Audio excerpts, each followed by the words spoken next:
Good afternoon, everyone, and thank you for joining us this Friday afternoon. I know most of you have this day off, so we appreciate that you took the time off to join us today's event.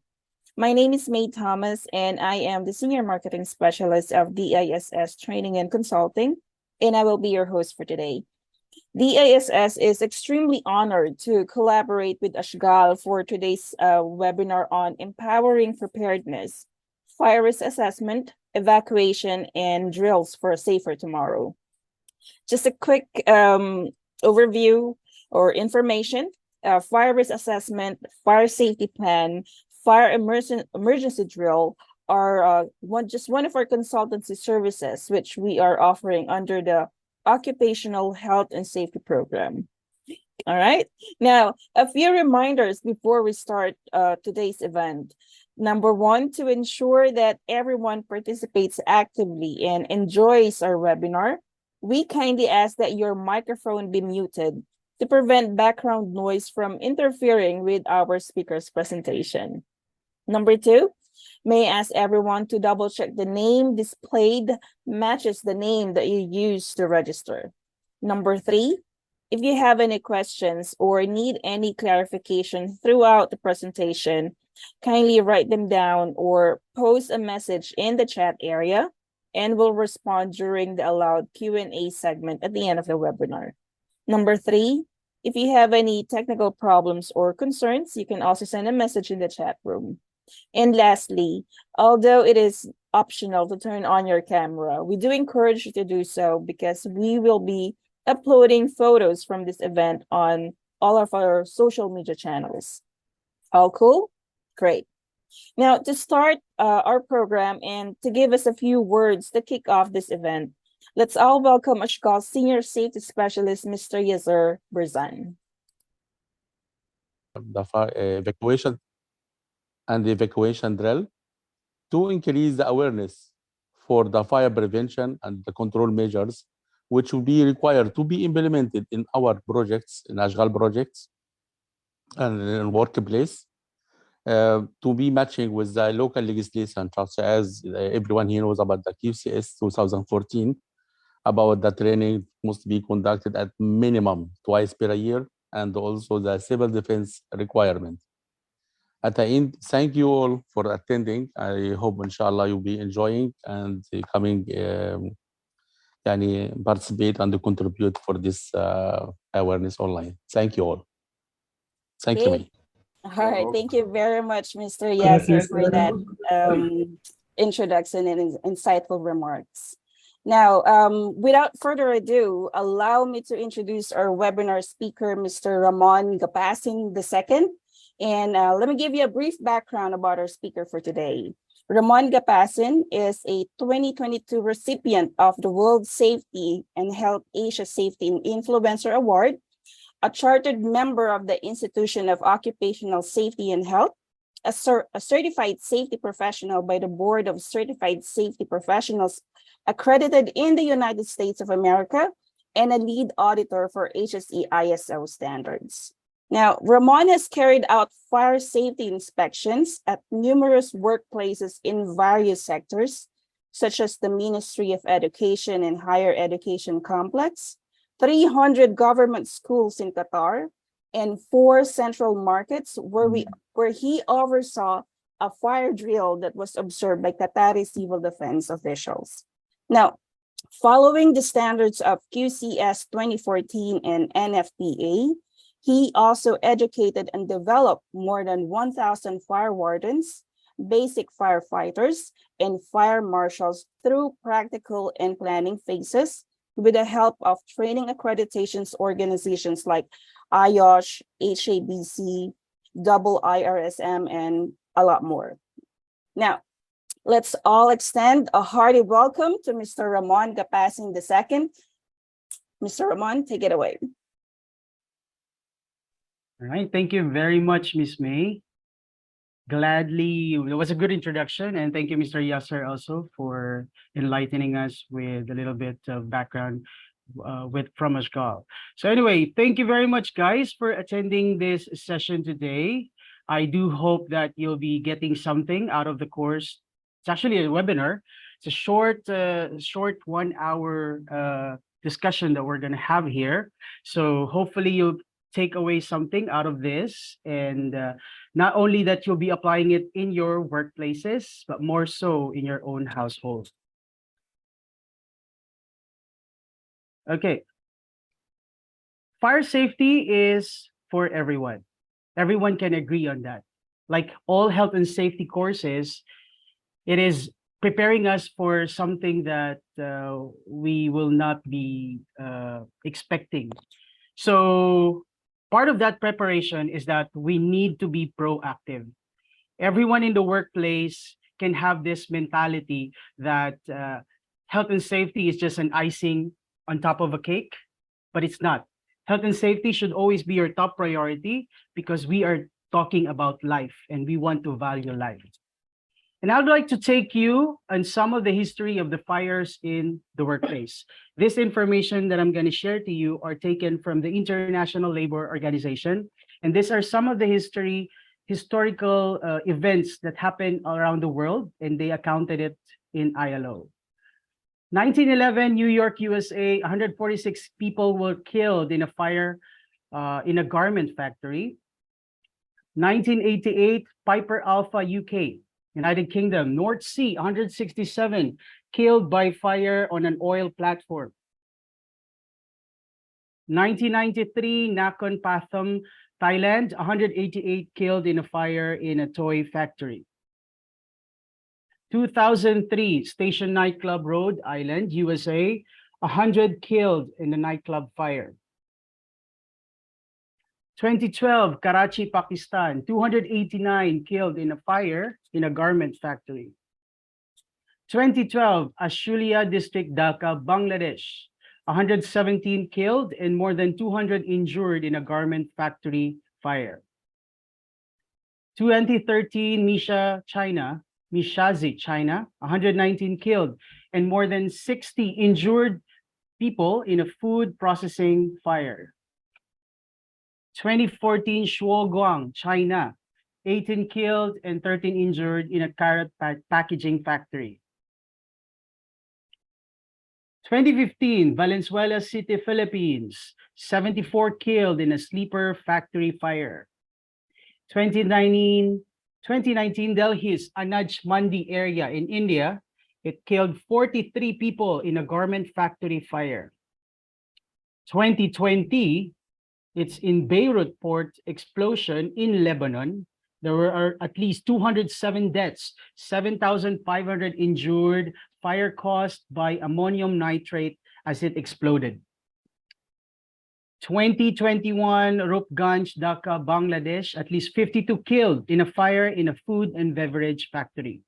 So these are some of the accounts around the world. And I'd like to take you in something that is interesting. And I always like to share about one of the special events that happened in Qatar. I just want to say this, a disclaimer, okay? The next presentation that I just want to share to you, I personally had a conversation with the father of these young individuals, kids. And I asked him if I could share their story to my students. And I always share this when I'm doing classes because I'd like to inspire you guys and bring you to the importance of fire safety, not only in your workplace, but in your own households. So I'd like to share the story of the Wicks family. They are from New Zealand. They came to Qatar for a business opportunity. I believe some of you've known people, there are twins in the family, but these cute little kids are actually triplets, 2 boys, 1 girl. It's Lily, Jackson, and Wilshire. If you have if you have heard it in the news, okay, there were like stories that you could like search about it. If you're familiar of the fire in Bellagio, that was May 28, 2012. There was a fire in Bellagio Mall. And I just like to share the story. You know, fire is something that sometimes we cannot really control, but we can really learn lessons from it. So I'm sharing to you the story because it has impacted my life and those people whom I shared it in different organizations. So This fire has actually acquired many lives, and I'll show you the news now. A deadly fire at a popular shopping mall in Doha. Now, the Interior Ministry says 19 people have died, 13 of them children, when flames swept through the Villaggio shopping and recreation complex. 4 teachers, 2 firefighters, also among the dead. We're joined now by Christine Wigton, who was at the mall at the time. Christine, thanks for speaking with us. Tell us what you saw. No problem. I was shopping in the mall, just nearing the end of my visit, and was in the food court and noticed that there was a sound, a fire alarm sound, very dull, so I wasn't sure it was a fire alarm. As I walked, as I continued on towards the exit, I noticed that the smoke was starting to get very heavy. It looked like it was coming from a couple of different shops. I couldn't really tell. I took a few photos. People were still walking about and shopping. As I got closer and closer, the smoke just became thicker and thicker, and I decided to exit. So out of this incident, there were 19 casualties. 19 casualties, which includes 13 of them children, 7 girls, 6 boys. And then it included also 4 teachers and 2 firefighters. The triplets that I just shared earlier, those 3 little kids at the age of 2 years old, they all died in that incident. I personally had a conversation with Mr. Martin, and my takeaway out of that conversation was on Facebook, and I messaged him personally, and I've asked him if I could share the story, is that, okay, we can learn from this. Since 2007 to 2012, they missed to conduct any fire drills. So there was no readiness, no rehearsal, no practicing. So this event really happened. If you could search on the news and on social media and look at how things had happened, you would really find out that there were a lot of negligence, and at the same time there were a lot of missing in the system. But you can do something about it. You can really change the dynamics of life, and you can really change the dynamics in your work. After all of this, 3 years after the incident happened, they were interviewed, and they said this during the interview. after all of this, after the exhaustion and then the elation, I guess, of getting Parker and Poppy, and the tenacity and the singularity, particularly, Martin, of your pursuit of some kind of justice, what do you hope for now? I guess we do hope for some level of justice. We were never, from the start, we didn't expect, even if a verdict was given and a sentence was given, we didn't expect them to go to jail. I guess at least having a verdict that says you are accountable, you are responsible, that is what I would like to see, that somebody's held accountable. Whether that translates into some form of punishment, that's not really the issue for me. I want that somebody's held accountable and that people actually realise that they can't do this. Buildings have to be made safe, the public have to be taken care of, and that it won't happen again. Okay. These triplets, during their wake, as you can see in that picture, you can never bring life back. He mentioned in that video, buildings have to be made safe. The public have to be aware of, and that it won't happen again. Life is non-negotiable. Making it #1 priority is never negotiable. So always make it to a point that the reason why you are attending courses, trainings, awareness, webinars, or whatever health and safety matters, it always boils down to you prioritizing life. Why do you want to comply on certain things? Why do you want to uplift your company's organizational advancement? It's because you want to prioritize life. If you have attended many of our courses, you will know the three reasons in managing safely: moral, legal, and financial. But the primary reason and the only reason why you need to manage safely is because you have a moral duty of care, and that is your moral reason in managing safely. The primary and only reason that should push you to be compliant and invest in safety is that it is because you have a moral duty of care. You care for the people, more so your family and loved ones. I am not here to oblige you of your obligation, but I'm here to send a message of life. One must think of life, and that compliance and following regulations should just be natural for you and not forced. Legal compliance is an obligation and must come naturally because you care. You care about life. QCS 2014 comes as a regulatory document, and breach of it means prosecution. It's also stated in the Qatar Labor Law of 2004.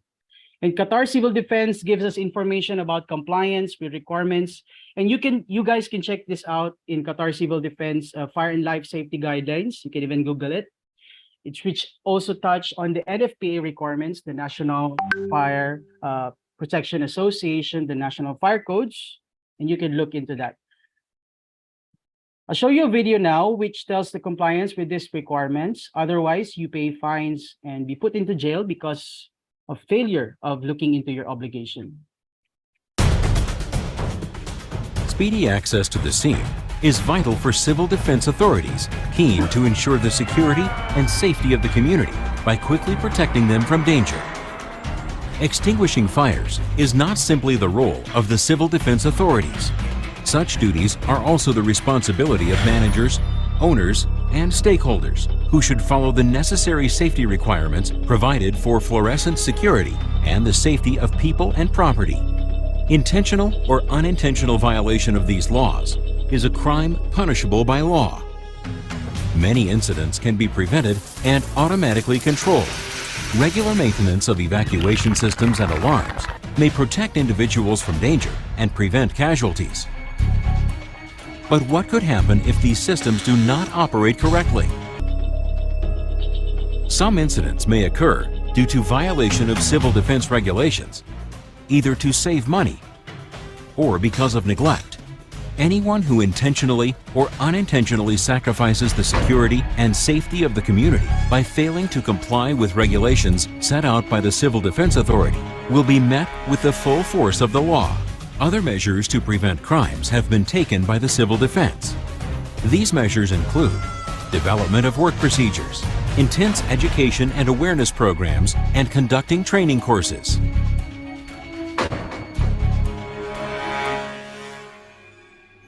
This video is given to us by the Ministry of Interior and the Administration of Civil Defense. You can check www.moi.gov.ua for more information about it. QCS 2014 is a regulatory document, and breach in it, as I've said, is non-negotiable. You have to follow your requirements. As stated in QCS, prosecute a company or individual for a breach of this regulatory document that is according to Qatar construction specification. And here in Qatar, we're following QCS for almost all types of industries, other than you are looking into other standards that could also support, okay? It doesn't mean that you limit yourself with something that could improve more your company's standards and systems. But here in Qatar, we follow this regulation. So here you are required to do fire risk assessment, and you're also required to do some drills. You can look at that in your QCS 2014 to know more about these details. So let's talk about fire risk assessment. Risk assessment plays a very big role in all types of work activity, not only in fire safety, but risk assessment is everywhere. Even at your home, you're already doing risk assessment. Basically, we're just identifying hazards and risks. Okay, hazard is anything that has the potential to cause harm, and risk is, of course, the potential output or result that could lead to different consequences. So that is your fire risk assessment. Now we're talking about fire risk assessment. What does the law requires us to do? If you look at QCS, you'll find different statements regarding risk assessment. Has a risk assessment been carried out? A risk assessment must be carried out before. All work activities must be the subject of a risk assessment. These regulations require that where a risk has been identified by a risk assessment, it is essential to carry out a risk assessment. They shall be subjected to specific fire risk assessment. So there's so many statements in QCS that you could find and can support you in your obligation to conduct risk assessments. It's also required to conduct risk assessment, written risk assessment, written fire safety plan, and it says there, a legal obligations on the contractor to carry out a fire risk assessment. That's stated in QCS 2014. It's also said that you need to carry it out, you record, you review, and act upon it, okay? So this document, if it is not documented, it is not done. Risk assessment should be everybody's concern now, not because you're an SO, not because you're in HSE, you're the one only doing risk assessment. Anyone can do risk assessment. You just need to train yourself to be more competent on it. What do we need then to conduct risk assessment? Responsible person are the one who should make sure that this should be provided. So responsible persons are those who provide the duty of care, one who has control of the premise. They are the decision makers. Or you can assign a responsible person if you're the owner of a certain company. And it's also required that your risk assessment should be suitable and sufficient. And what does that mean? When you say suitable, it should be suited on the type of work activity, the number of manpower you have, the kind of conditions you are working, the type of hazards you are going to be exposed to, and it should be sufficient. Enough information should be provided for you. You should go in depth when you're doing risk assessment, and that's kind of a like Fire risk. Now let's take a look at this. Fire risk assessment is the foundation for all your fire safety measures. It is a process that enables you to check that existing fire safety systems and precautions are effective and appropriate for the risks present, and helps to identify issues that may require attention. It is a legal requirement that the results of a fire risk assessment are recorded if an organization has 5 or more employees. Even if an organization employs fewer than 5 people, it still makes sense to record the results as evidence of ongoing fire safety diligence. Initially, the idea of producing a fire risk assessment might be intimidating. In most cases, however, all that is required is to follow a simple process consisting of 5 stages. These are: identify fire hazards, identify people who are at risk, evaluate the risks, record your findings, review the assessment regularly. Okay, so that is the 5 steps. Those are the 5 steps of your risk assessment and fire risk assessment. The 5 steps are actually similar to most risk assessments. When you identify your fire hazards as your first, okay, you need to identify it, as I told you, suitable and sufficient. So you need to look into a lot of details. So such as these hazards you're exposed to in the workplace. And not only that, you know, when you look at hazards, you need to be smart in identifying it. It should be specific, because this document becomes a legal document. And when an investigation happens, they would look into how specific you are identifying your hazards. Second would be identifying people who are at risk. Most likely, we are looking only at our employees or workers, but let's mention that there are also other individuals who are involved in the workplace and organization, may it be public or may it be person with disability or people who are at risk. And in this case, you must design something that we call PEEP, okay? Personal Emergency Evacuation Plan. It's designed for an individual who cannot help himself in case there is a fire. So that's a good thing to consider when you are considering your procedures and systems. Of course, you must evaluate your risk. And here you need to analyze the criticality of your risk. Could it be you're looking at different likelihood and severity and you're calculating it? And there are so many calculators or matrix that are used in the market. There is a 5x5 matrix, there's a 10x10 matrix. It depends on situation. Now, when you are evaluating the risk, you're also looking at which control you need to prioritize. And mind you, we have different hierarchies, right? So if you have attended different courses, you always look at different hierarchy of risk controls, but you always prioritize elimination or avoidance. And last would always be your PPE. And this is you evaluating your risk, looking for the criticality of it, may it be a low hazard or a highly hazard,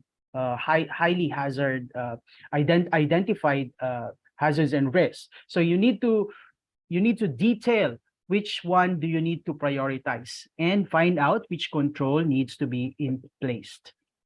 Then you need to record your findings. As mentioned earlier, suitable and sufficient. It should be suited for the type of workplace, the manpower, or whichever activity you are working at, and it should have sufficient information. And when I was a medical professional, I was also looking into this information that if it is not documented, it's not done. I do remember the fact that when you are, for example, you are giving a medication to a patient, and then the next time around, if you're not recording that you have given a certain medication, the next time, the next nurse who will be on duty and then gives the medication to the patient will have an overdose. So the thing is, you haven't documented it. What happens is that the patient died because of overdose, and they found out that it was a negligence on the part of those who did not document it. So make sure you really document, you record your finding, and it should be suitable and sufficient so that you are safe when legal aspects happens. So review and update as necessary. It's very important to review. There are certain workplaces we call dynamic risk assessments are being done because it's always changing. Just like, for example, today your fire exit is okay, but tomorrow your fire exit or escape route is already blocked. No, you don't know. So that's why you need to conduct series of review and updating as necessary. And it should be done periodically, or it depends on depends on the result. If there are any changes, if there will be an accident, if there will be a change of resource, change of workplace, change of people, you need to make some changes on the review and updating. Risk assessment, as I told you, is dynamic because it means when a workplace or organization has a process that continually change, you also need to continually observe and analyze risk because of the changing environment. Just like Ashghal. Ashghal probably is working on a construction activity. Today they're doing an excavation. Tomorrow they are already doing concrete pouring. The next day they maybe are doing architectural works. So it's always changing. So if that process happens, you need to have a dynamic risk assessment. And fire risk assessment can also work on like that.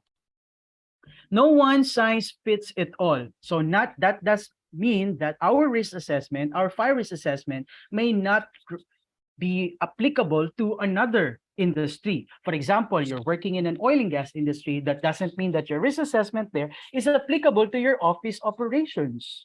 Okay, or you are working in a manufacturing, or you're working in a facility management, it may not be applicable. So no one size fits it all. So if someone is asking you what certain template, what certain document should I have, no, it depends. It depends on your organization. No one size fits it all. So start your fire risk assessment, and you could get some more competent people to work with you. Some other risk assessment may be requiring experts, and this is probably a complex type of risk assessment. So what other businesses do is they engage with a third-party competent center like DISs, for example, and DISs can help you on that. So that's your fire risk assessment. Now let's go to fire drills. All right, fire drills is one of the interesting events that are happening in the workplace. I've been into different drills, different kinds of activities in the workplace, and it's really interesting to conduct fire drills because this is the time you would really test your system. Is my system working for the organization? I do remember in the drills that we have in the past, we have also included, like mixed with different drills. Like if there is a spill together with a first aid activity. There is a fire, there's a first aid activity, there's an evacuation. At the same time, there is another a leak of an environmental spill or something. So fire drills could be flexible. But let's take note that when we conduct part of our fire drills is that we are also improving our systems in place.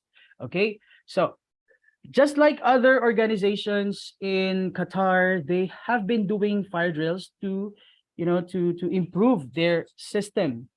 This is part of the emergency preparedness, and we need to really empower our workplaces, putting those who are on authority to really take note of making fire drills as one of their important areas to look at.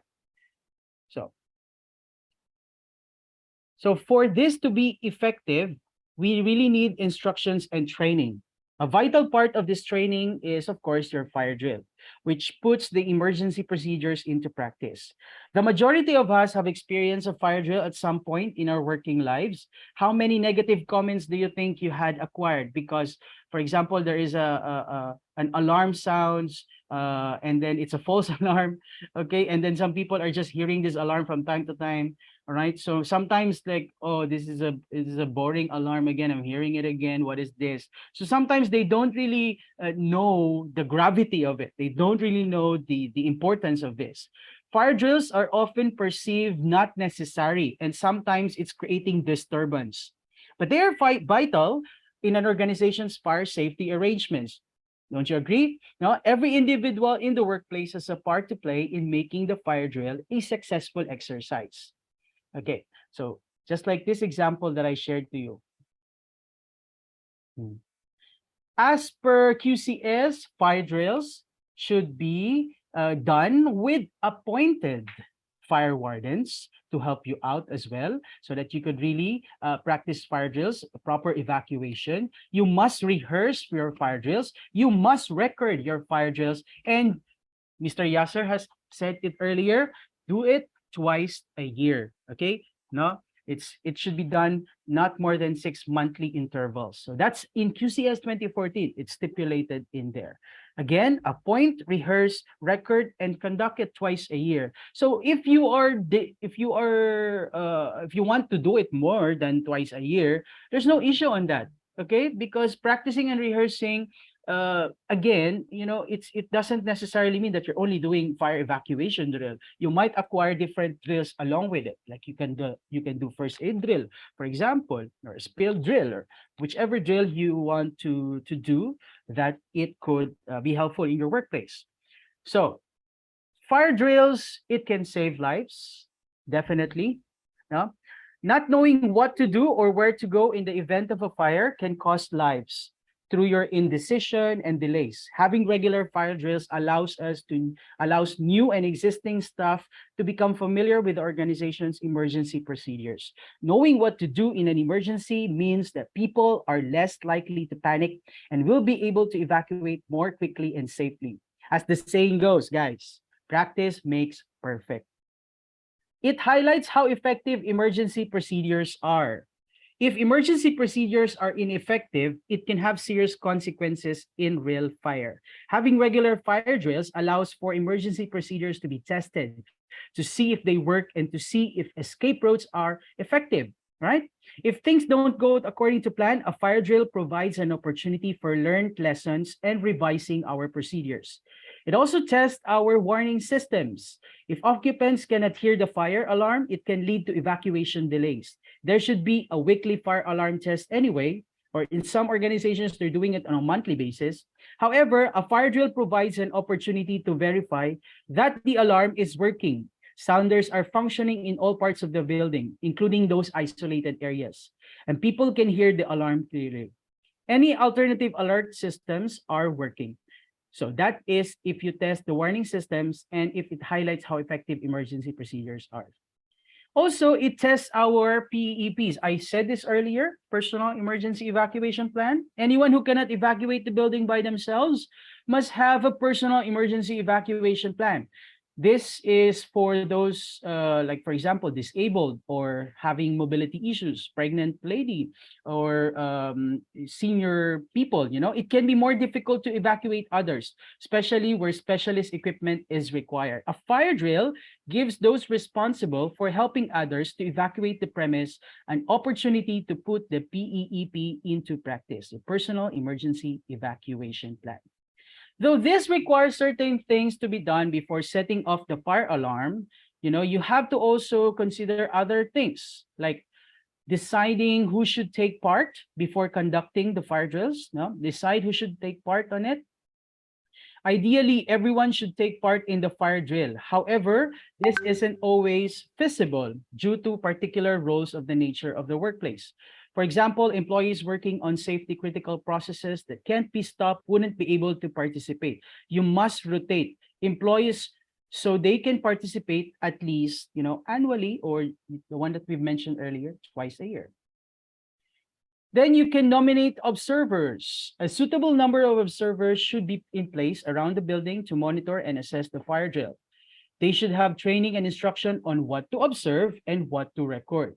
So when we are actually doing fire drills in our workplaces, we as a third party, we were invited to be observers. And when we become observers, we really look at how they do the drills properly.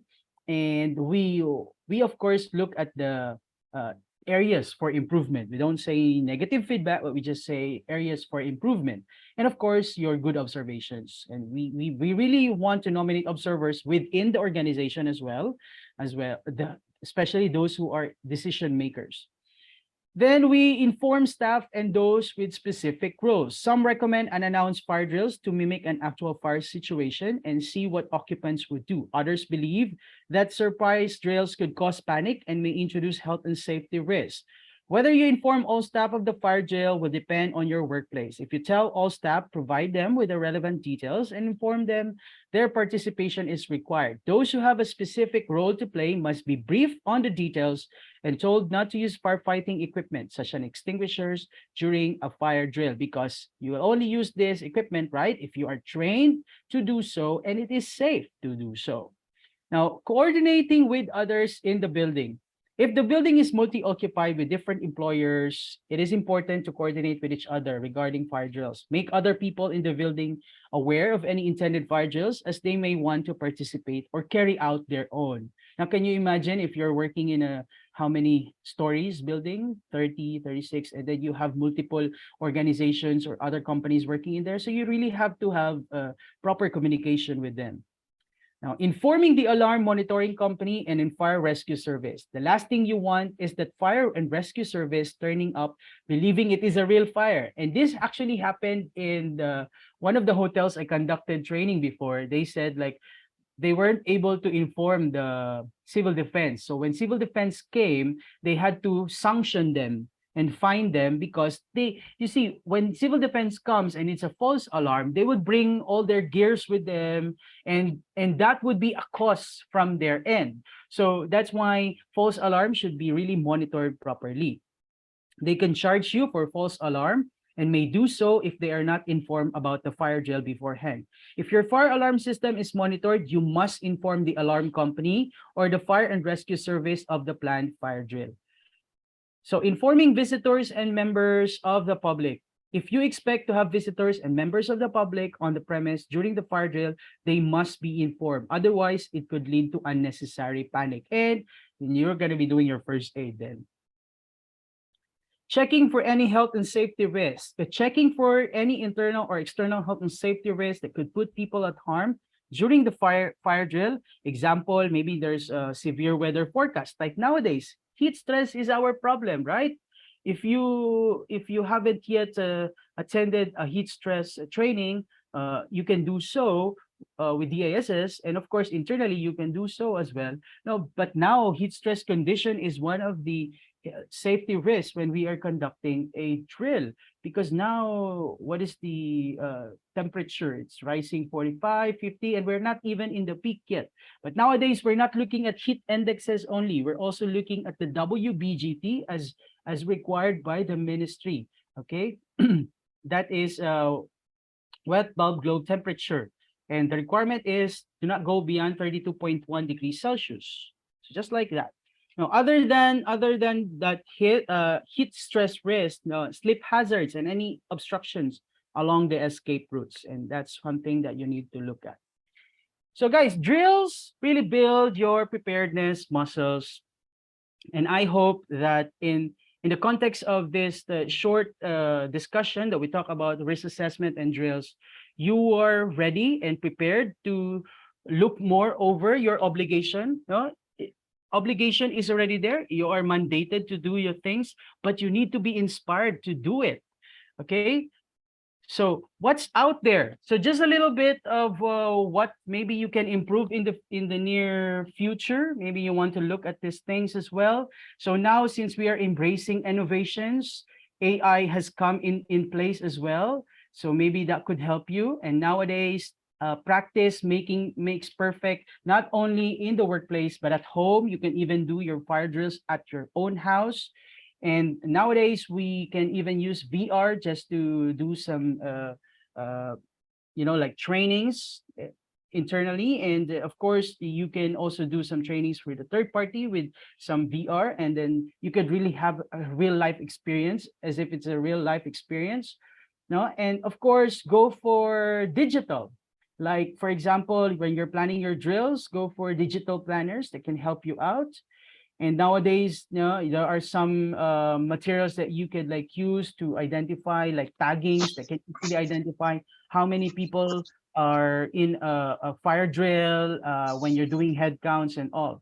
So these are some of the innovations in the market that maybe can be very useful in the future for you. So look into it as well. Everything is very accessible now. Let's all become better. And I hope you were inspired by the story of these three little triplets, 2 years old. They could be 13 years old now.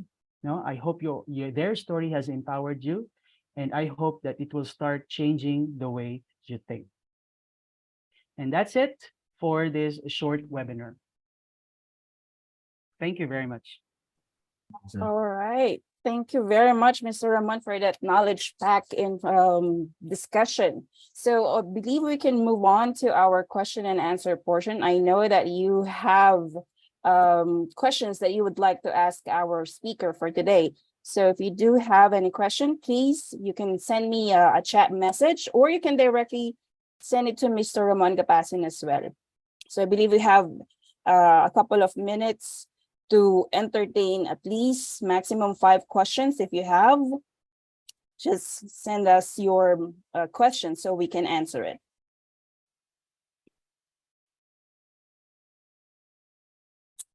Anyone?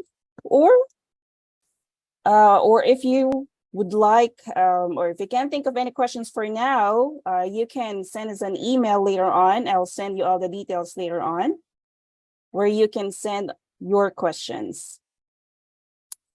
So, okay then. So, all right. Again, so if you don't have any questions right now, that's okay. We can answer that later on.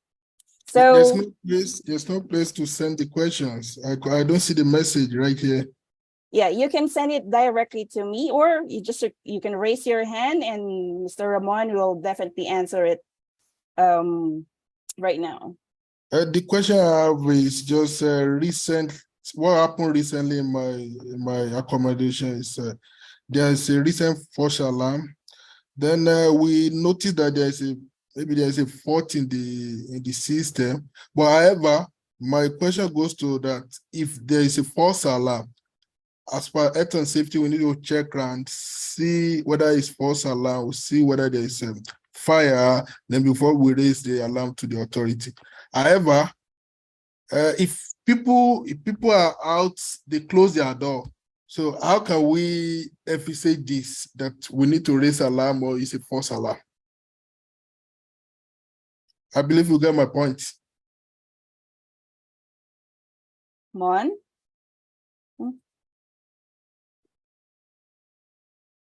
Hello?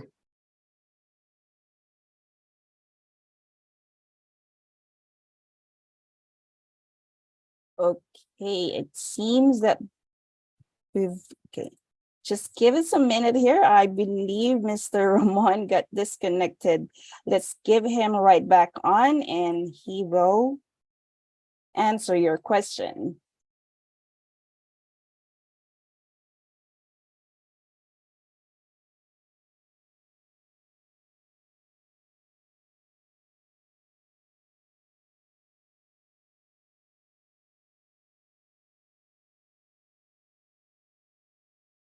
All right, apologize for that. Okay, so Juan, are you back?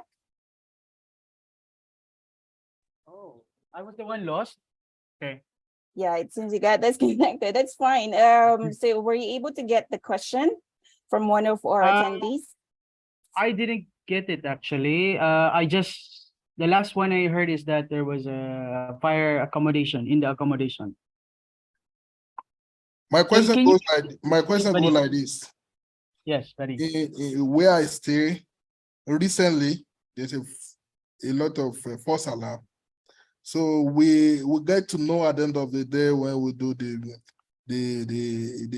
investigation, we get to know that the root cause was there's a failure in the system, in the panel.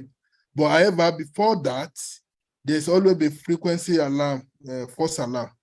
My question is, at least before you alert the authority, at least you have to check around your building, around every area, whether it's a real fire or not.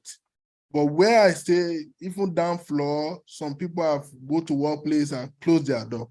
So what will you do? Are you going to say that there's no fire, or you call someone, something like that? Where you don't have access, then you cannot predetermine whether the fire is not there or not. So what will you do in that situation? Question, is it an obvious fire? Is there any smoke? There's no smoke, but however, we don't get access to each and every area. So what will you do? What can we do? Because in that situation, we cannot really say there's a fire because we don't see any evidence, but we cannot get access to every areas. So are we authorized to call the authority in that situation, or we just keep calm? Okay. That, okay, we've In checked the any- area, then there's no fire. Sorry, in any organizations, there's what we call verification. We need to verify first, where's the source before you contact. Otherwise, as I mentioned earlier already, false alarms. And, if you're not really sure that it's a real fire, when they come, they would bring their gears with them. They would bring their trucks with them. So that would have a very bad impact towards your organization. Now, if you are the owner of certain organization, was it an accommodation? We were talking. Accommodation, not. It was in an accommodation, right? Yeah, this is accommodation. So if the accommodation is owned by private, that would be something, like communication with your private owner. But if it's a public accommodation, which means owned by government, of course, they would be there to support and do the necessary things. But however, verification will always play a role. We cannot just call 999. We cannot just call fire right away if we are not really sure. However, if for instance that you see that there is you've just heard a false alarm, okay?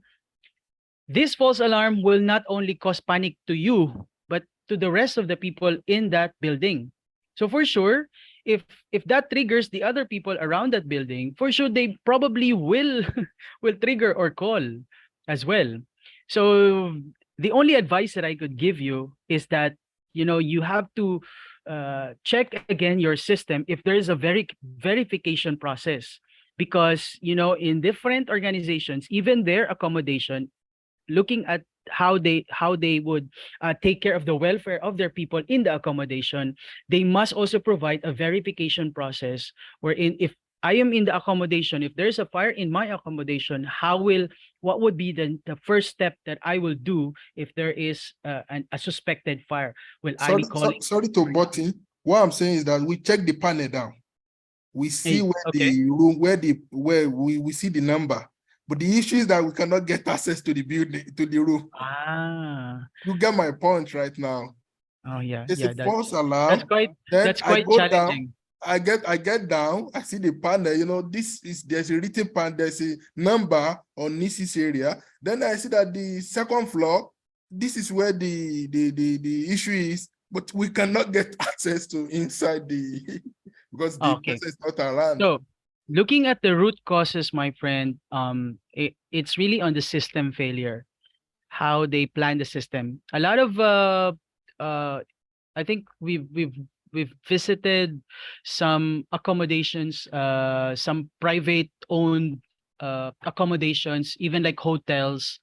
This is one of the problems they have because, when people are cooking, even they're cooking inside their own rooms, they would hide. They would hide from anyone if there is something wrong. Like it could trigger a smoke alarm, and it could create a false alarm. So it's really in the system. So I bet it's really on your verification process on how you dig into that system alone. So step by step. So just to fix the problem. Okay. Thank you. I appreciate it. All right. I hope we were able to answer your sorry, question. May? Yes, sir. Yeah. Sorry, May. This is Yasser Barzan. Yes, Mr. Yasser.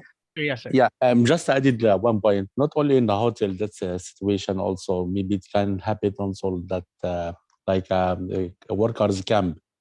Some of the workers maybe they'll be taking like a personal attitude for the smoking, not only for the cooking, and also the closing the room and the smoking inside, and that alarm came, and they try to hidden this attitude or the personal attitude from the campus or from the light manager for them. So it's again coming the false alarm and it was a panic for the camp, for the workers camp in that time. So again, it will need like awareness, as you said, for the root causes. It will be need to coming like awareness, even for the visitors, even for the in hotels. If there is like occupied some rooms, you need to say for them all this personal attitude or personal habit, it must be prohibited, and there is a assigned area for the smoking or for the cooking, maybe. All right. Yeah, very good point, Mr. Yasser. I have a question. Yeah, wait. All right. Let's read one of the questions. I think there's a quite interesting question. Yeah, so from Mr. Noah Wamalwa. So, do I have to inform authorities when I'm planning to conduct a drill? Okay, very good to state that you have to if it will affect public assets and it will affect a lot of, it will create panic or commotion. Because at the end of the day, you don't want that. Any panic or commotion or any issues with the other organizations could have a very bad business effect on you. Because what if there are lives that could be affected? What if someone died because of the panic, anxiety? So communication will really happen. I was in Lusail also a long way back. We were supposed to be conducting a fire drill for our corporate company, and the company was like, how many stories was that? Like 20 plus stories. And, in Lusail, you have to really communicate with their own ICC. They have a communication center that you need to send an email onto, that you will be conducting this on this date, a fire drill, because again, you don't want to create panic to other business organizations. So it's better to really have a communication protocol. Okay. All right. As I mentioned earlier, we only have a few questions that we can entertain. Don't worry, all of your questions will be answered later on our post email. Okay, but I think we have one more room for just one more question. Miss One May. here. Yes. Okay, I have a question because someone asked me something here. Yes, go ahead. Savior Ormenio, is it legal for me as an individual to visit a workplace or an institution where I do not work nor have a responsibility of check to verify their risk assessment records or fire safety plans and even make suggestions? Bearing in mind that I know the law and suspect such a workplace or institution of violating the law. Well, apparently this is not your responsibility. It will be a big problem on your part. Even if you have a lot of ideas or a lot of information on your mind that you say, oh, well, you cannot go and jump into somebody's document because it's a legal it's a legal matter. Okay? All right. So that's why in some organizations they have a feedback form. If, for example, you could give little bit of suggestion and feedback on a separate note, then you could do so. But going into the details of their documents and system, that would be a big problem on your part. So don't go that way. So just try to have an anonymous feedback maybe or a form or ask that one in an organization, and you can give it to them. So they would know what is wrong. All right. Okay. So do you think Ramon, we still have one more question? Yeah, though? sure. Yes, I have a question. Yes. Thank you. Yes. Thank you very much. I really appreciate this presentation, the facilitators and DISS in general, including the Ashghal representative. It's just a common call, as you have said in the presentation, that fire is everybody's responsibilities, especially in Qatar. Some houses, especially domestically, some they don't have fire detectors. Then now let's practically, for a safety professional, how can we prepare emergency in case if this happen? That means it is not until we follow, first we know we have to call 199. But there are some places maybe we don't know, maybe there is no smoke detector, maybe some of our neighbors and these ones. How can we put it in place? Is there any possibility some fire is happening? We can, maybe it's a small start of fire. Is it advisable? It's just like a refresher. I'm just asking to keep our mind ready. Can we still try to practicalize the past process in case we have fire extinguisher? Or is it better for us to just leave the place, make sure everybody evacuate, raise alarm, and call 199? Because there are some fires we see, maybe we are cooking in the kitchen, some houses or accommodation, they are not having fire extinguisher, they are not having what is it called, smoke detectors. Maybe peradventure, some of these fire cylinders that are up to date now, some of them they are leaking when we buy them. Can we arrest the fire? I'm just trying to bring this so that we will keep ourselves safety. All right. Thank you very much. Apart from ordinary man, so that will be better than someone who has not attended this webinar. And we'll be able to take it back home. Because now the British, especially the British standards in the UK, they are taking more measures on fires measures, they're updating on this one. So I will appreciate your advice and everybody's contribution, even after the presentation. Thank you very much. I'm very grateful. Okay. Remember, guys, you will only fight a fire if it is safe to do so and you are trained to do so. You never become like a hero there and do whatever you want to do. Let those experts and the trained personnel do their job. If you cannot contain it, and yes, evacuate, move out. Okay, remember, fire is deadly, fire is fast, fire is hot, and it's dark. In just few seconds, you would really panic for sure. Your heartbeat is too much. Some would even, collapse. And you don't want that. Otherwise, you would die of asphyxiation or difficulty breathing. You don't want that. So don't become a hero. One more thing. Remember, I already told you about earlier. How will you convince your management? See, accident causation, 10% of those costs is caused by unsafe conditions. Okay, unsafe conditions, things you cannot control. This is the theory. Now, 10% is unsafe condition. 10% of the causes of 88% of the causes of accidents is because of unsafe behavior or unsafe acts. That's already 98%. 2% is acts of nature or acts of God. Now, this This 88%, you can change this by starting to change it within yourself, changing the mentality. But how can you inspire people to go in that direction? No, they know their responsibility, they know their obligation, but you need to empower them. You know, how will you empower them? By telling them these three reasons: moral, legal, financial. But the most important is the moral reason. You know, they want to take care of the people because they care, all these things. However, if they are not pushed because of that, you know, they are not pushed because of their moral duty. Yes, I have a moral duty, but how about my business? Then show them the financial reason. I already told you earlier, no? The moment you explain it to your management, like, oh, this is the cost. If there is a fire, this is the effect on it. This will happen to you. And you remember, there is what we call an iceberg theory. On top of an iceberg or a glacier on the water, you will only see the top of it, which is a little ice on top. But below the water, you will really see a big bulk of ice in there. The top of that iceberg is your insured costs. These are direct costs. You just say you are expecting this money, but the uninsured cost is under that iceberg. That 90% of that ice, you cannot see it because these are out of your pocket costs. If you can convince your management, like, hey, boss, this is the cost, loss of property, training of new people, hiring new individuals, all of these things, investigation procedures, the fines, these are out of your pocket. You did not expect that an accident could happen, and this has resulted. So if you could convince them with the financial part, but also focusing on their moral duty of care, I hope you could get away. Because as you've mentioned, in the UK, in other countries, they are progressing and their fire safety is more stronger now.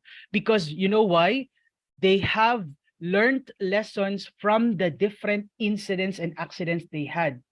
You know, but we don't want to be reactive. We want to be proactive. And I hope that answered your question. Okay, great. Thank you very much. Sorry to interrupt you. What is the fire spreading ratio for the Middle East? The what? Fire spreading ratio in the Middle East, especially in summers. Is there any evidence of documents? The number of fires. No, fire spreading. Like in some areas, cold area, it will spread very low, slow. Yeah, spread. So in summers, how fast it will spread especially in Middle East? Well, it really depends to begin with. There's so many factors. Like as we've mentioned earlier, you have to check when do you need to even conduct your, like even your dress, when do you need to conduct? Because fire spread, there's no such statistics that I found, but I know for a fact that it affects because of the weather conditions, the kind of systems that the organization have in place. Are the system functioning? Are they maintaining it? Are they inspecting it? Are they auditing it? Is the system up to date with when it comes to the kind of materials or resources they're using? Plus the weather conditions. Now we are reaching 40, 45 and above. No, we haven't yet reached the peak of our heat stress condition, but I tell you, there are so many fires during also summers. And Middle East, in MENA, they don't just easily, share this in social media and in other organizations, but they want to keep it to themselves in organization. Remember, reputation is still one of the things they want to like keep in the organization. And so, on your end, on your part, no, do something about this system by, if you see something, say something and do something about it. Great. Thank you. DISS is a very well-known organization. Are you providing any print materials to us? It's very important. We would like to read your print materials. I'd like you to, by the way, there are the QCS 2014. Now there are some volunteers who actually allowed QCS 2014 to be easily can be you can get it out of online. Okay, so maybe I could share to you the link in a while. So another thing is NFPA. By the way, if you want to go to NFPA website, it's free access. Free access. Just need to log in and get your own username and password, and you can access the what are the insights of NFPA. QCD Qatar's civil defense guidelines is also easily accessible in Google. We still have revisions 2015 on that. More so, guys, if you really want to know more about this, go to DISS and ask and email us about these inquiries. All right. Okay, thank you for that. I know you have a lot of questions, guys. As I've mentioned, we will try to answer all of your questions. Just send it to us. Send it over to info@diss.com.qa. Now, I notice we have limited time. Maybe later on we can conduct another similar event like this. All right. So before we wrap up today's event, let me just introduce Ms. Elvie Reyes, our DISS Business Development Manager, to talk briefly about, the different consultancy services that we have and what value it can add to your organization. So Ms. Elvie? Yes, good afternoon. Thank you, May.